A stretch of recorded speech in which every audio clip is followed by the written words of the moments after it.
안녕하십니까. 저는 예장통합 화면회의 동성애 대책위원장 고형성 목사입니다. 먼저 180만 전국 도민과 5,300만 대한민국 국민들에게 호소합니다. K-방역이 여러분 성공하셨다고 생각하십니까? 아니요. 여러분 국민 방역은 성공했지만 정부 방역은 실패했습니다. 맞습니다. 우리 국민은 전 세계 200개 국가 중에 가장 질서 있는 국민이요. 그야말로 센스 있는 국민입니다. 여러분 전철을 타나 버스를 타나 여러분 걸어 다닐 때 우리 국민들 가운데 마스크 안 쓴 사람이 있습니까? 다 마스크 씁니다. 그리고 사회적 거리 두기 합니다. 소독합니다. 그리고 또한 사생활에 침해가 당해도 5G로 확진자 위치 추적에도 침묵합니다. 왜냐? 빨리 코로나19 방역 끝나서 자유롭게 생활하고자 전 국민이 이렇게 그야말로 협조하고 있습니다. 그런데 여러분 어떻게 생각하십니까? 문재인 정권과 민주당 정권은 코로나19를 통하여서 코로나 전체주의를 실현하고 있는 것입니다. 맞습니다. 완전히 5,300만을 코로나19의 계엄령 안에 가두어놓고 국민을 조종하고 있는 것입니다. 맞습니다. 제가 이것은 문재인 정권과 민주당을 싫어해서가 아닙니다. 구체적으로 말씀을 드리려 합니다. 우리나라에서 처음으로 코로나 환자가 생긴 것이 작년 1월 20일입니다.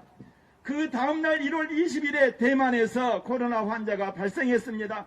그런데 한국의 문재인 정권과 그리고 대만의 전통이 가지고 있는 정책은 완전히 달랐습니다. 대만은 그 즉시 중국에서 오는 항공기를 완전히 막았습니다. 그리고 모든 국경을 폐쇄하고 철저하게 확진자를 가려내서 격리를 했습니다.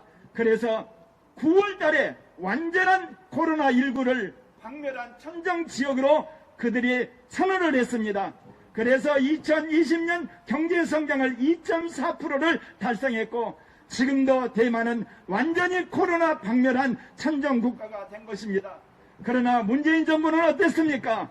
그야말로 중국에서 오는 모든 항공기를 그대로 개방을 했습니다. 그러면서 그야말로 개방적인 코로나 방역의 모범국가처럼 선전했습니다.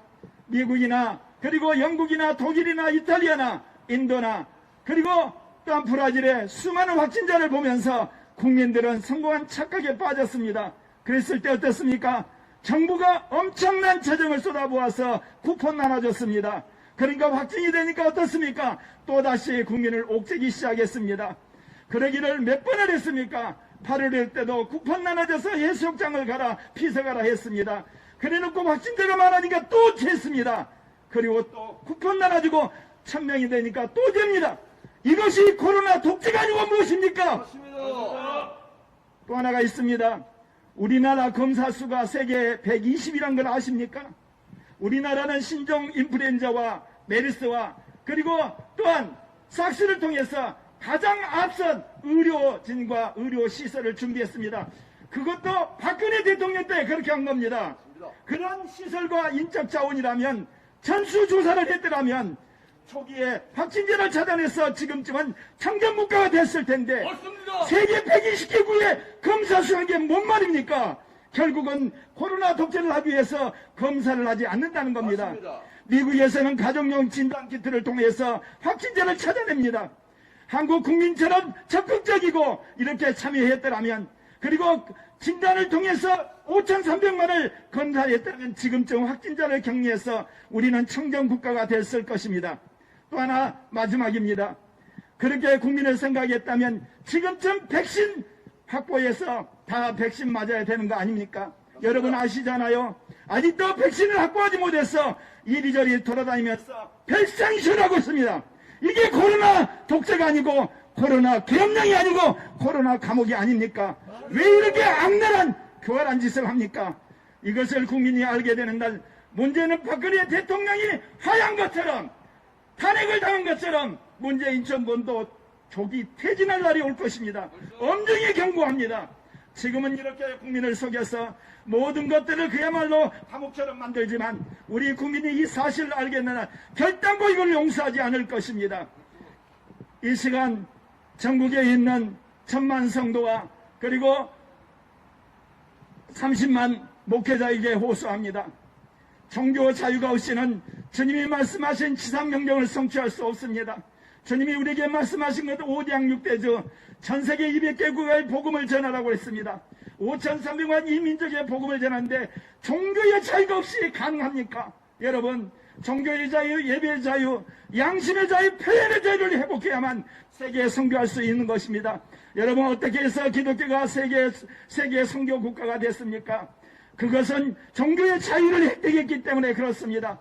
로마 제국이 기독교가 공인됨으로 종교의 자유를 획득할 때 유럽이 복음화되었고, 그리고 종교개혁을 통하여서 하나님의 말씀에 놀라운 종교의 자유를 획득할 때 이 복음이 북유와 남유, 오세아니아, 아프리카, 아시아까지 퍼졌던 것입니다.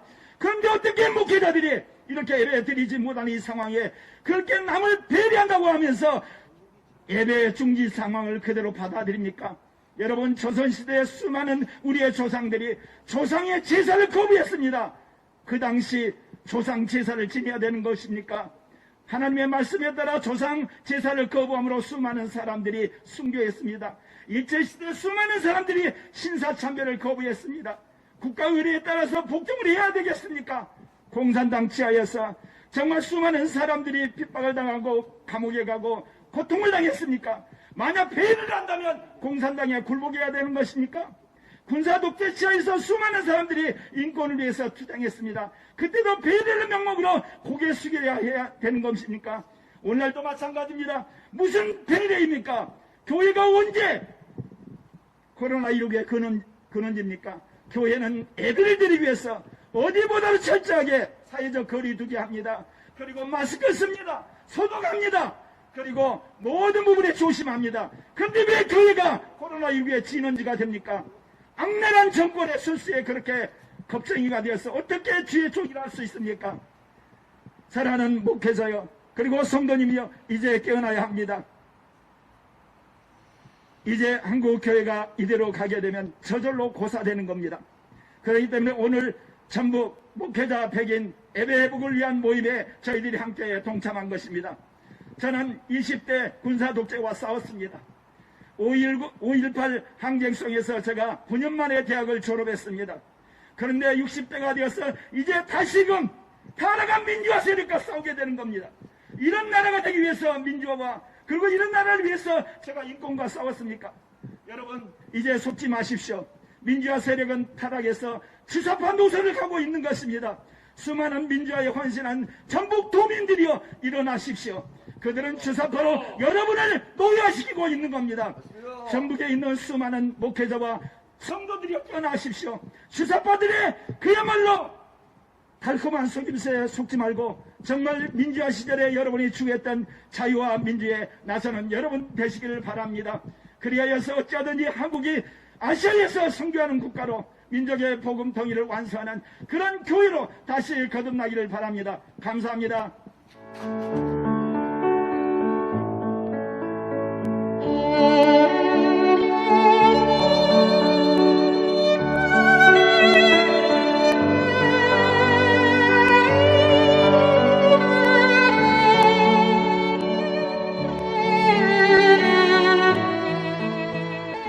박근혜 대통령님, 옥체를 보존하십시오. 선구자 방송입니다. 보내드리는 엽서를 통해서 힘을 내시고 대통령님의 결백이 밝혀질 것입니다. 멀지 않았습니다. 더 꿋꿋이 버텨주시고 많은 국민들을 통해서 많은 엽서를, 더 많은 편지를 보내드리도록 그렇게 힘쓰겠습니다. 건강을 지켜주세요. 안녕히 계세요.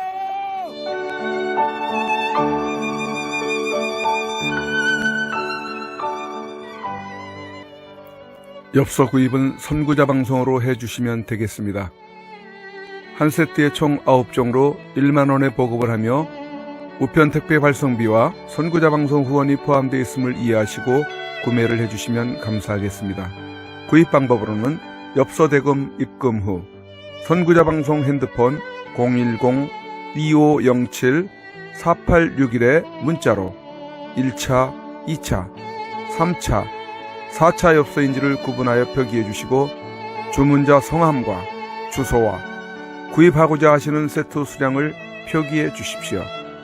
입금 확인이 되는 대로 접수되었다는 문자를 발송해 드린 후 엽서를 발송해 드리겠습니다.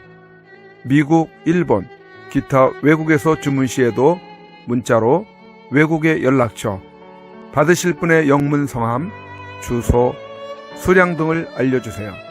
입금 은행 계좌로는 농협 360-02-140-392 예금주 황진무.